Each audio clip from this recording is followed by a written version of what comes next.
আসসালামু আলাইকুম। শিউরিস কিচেনের আজকের আয়োজনে আমি আপনাদেরকে তৈরি করে দেখাবো দারুণ মজার কাঁচা আমের আমসত্ত্ব। কাঁচা আম এখন বাজারে প্রচুর পরিমাণে পাওয়া যাচ্ছে, তাই আর দেরি না করে চটজলদি বাড়িতে স্বাস্থ্যসম্মত উপায়ে বানিয়ে ফেলুন এই মজার কাঁচা আমের আমসত্ত্ব রেসিপিটি। এই আমসত্ত্বটি আপনারা রোদে দেওয়া ঝামেলা ছাড়াই তৈরি করে নিতে পারবেন আর সারা বছর ধরে সংরক্ষণ করে খেতে পারবেন। তাহলে চলুন আর দেরি না করে চলে যাচ্ছি আমসত্ত্ব তৈরির মূল প্রস্তুতিতে। আমসত্ত্ব তৈরি করার জন্য আজকে আমি এখানে 1 কেজি পরিমাণ কাঁচা আম নিয়ে নিয়েছি। আমি আমগুলো ধুয়ে নিয়েছি। এখন আমি আমগুলোর খোসা ছাড়িয়ে নিব। আমের খোসা ছাড়ানোর সময় সবুজ অংশটা যতটা সম্ভব ভালো করে ফেলে দিতে হবে।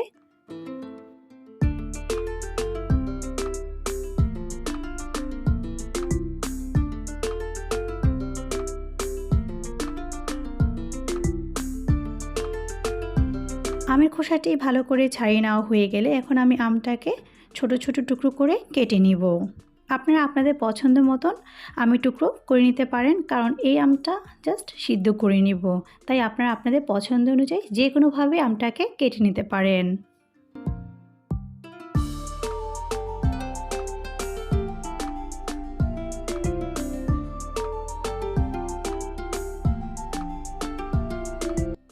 এখন আটির মধ্যে যে আম রয়েছে সে আমটুকুকে আমি যতটুকু পারছি ছাড়িয়ে নিচ্ছি।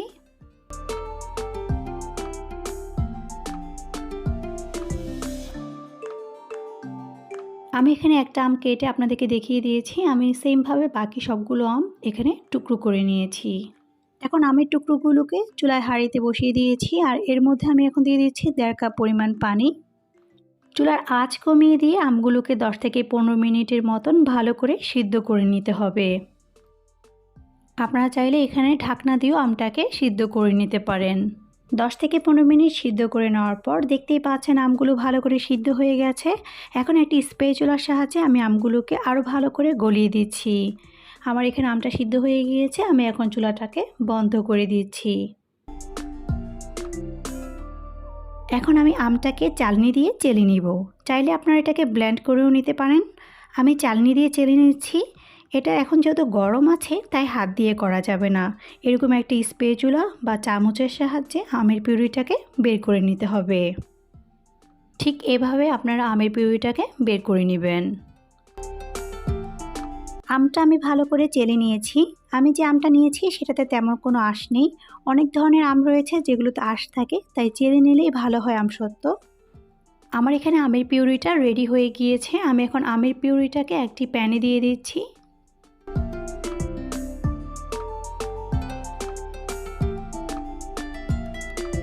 আমের পিউরিটা প্যানে নিয়ে নেওয়ার পর আমি এখানে দিয়ে দিচ্ছি স্বাদ মতো লবণ। এরপর আমি এখানে দিয়ে দিচ্ছি 1/4 চা চামচ পরিমাণ লাল মরিচের গুঁড়া।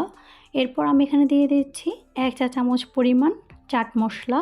আপনারা আপনাদের পছন্দ অনুযায়ী এখানে যে কোনো মশলা ব্যবহার করতে পারেন। চাইলে আপনারা এখানে 5 ফোড়ন গুঁড়াটাও ইউজ করতে পারেন, আবার জিরা গুঁড়াও ইউজ করতে পারেন।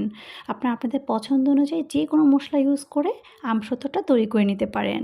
এরপর আমি এখানে দিয়ে দিচ্ছি 1 কাপ পরিমাণ চিনি। আপনারা মিষ্টিটা আপনাদের স্বাদ অনুযায়ী বাড়িয়ে অথবা কমিয়ে দিতে পারবেন, তবে আমের টকের উপর নির্ভর করে মিষ্টিটা চাইলে আরেকটু বাড়িয়ে দিতে পারেন। এরপর আমি এখানে দিয়ে দিচ্ছি 2 টেবিল চামচ পরিমাণ খেজুরের গুড়। তবে এটা পুরোটাই অপশনাল, আপনাদের হাতের কাছে যদি গুড় থাকে তাহলে দিবেন, আর না হলে বাদ দিবেন। আমার কাছে ভালো লাগে তাই আমি এখানে দিচ্ছি। এখন আমি সবগুলো উপকরণকে একসাথে খুব ভালো করে নেড়ে মিশিয়ে দিচ্ছি।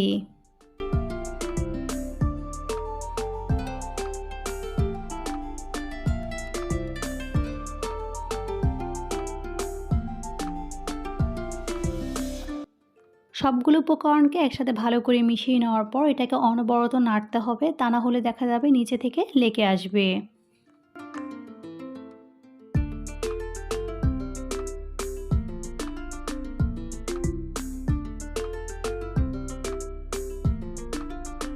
হালুয়া তৈরি করার সময় যেমন অনবরত হালুয়াটাকে নাড়তে হয়, আর যখন প্যানের গা ছেড়ে আসে ঠিক তখন আমরা বুঝে নেই যে হালুয়াটা হয়ে গিয়েছে।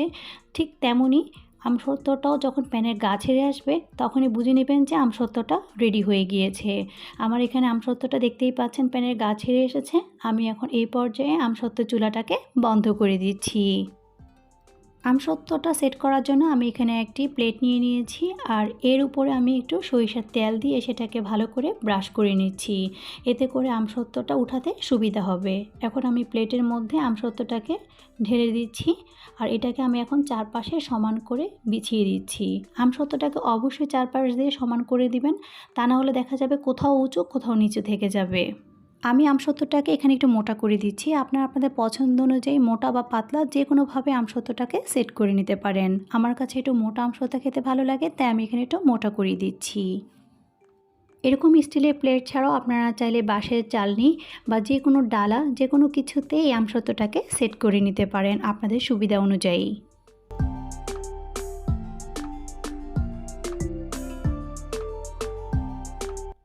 আমার এখানে একটি আমসত্ত্বের প্লেট রেডি হয়ে গিয়েছে। আমি এখন সেম প্রসেসে আরেকটি প্লেটে বাকি আমসত্ত্বটাকে দিয়ে দিচ্ছি।